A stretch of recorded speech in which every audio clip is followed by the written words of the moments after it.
Hola y buenos días. Welcome to the Daily Word Builder, where you can build your vocabulario poco a poco every day in little videos of 3 minutos más o menos. And this week we're going to explorar la palabra aviso.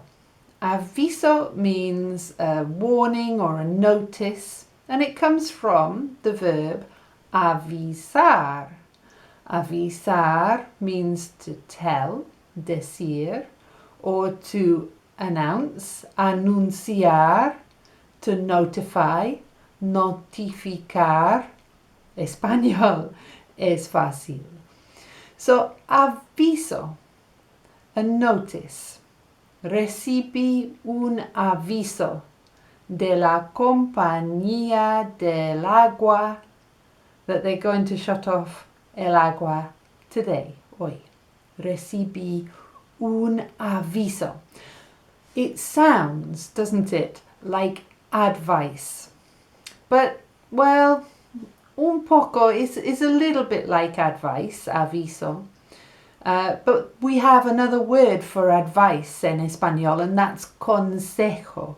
So when you're giving advice to somebody about their behavior or their partner or whatever it may be, it's consejo. Stick with that.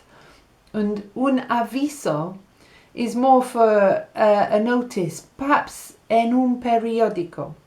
I saw your notice. Vi tu aviso en el periódico.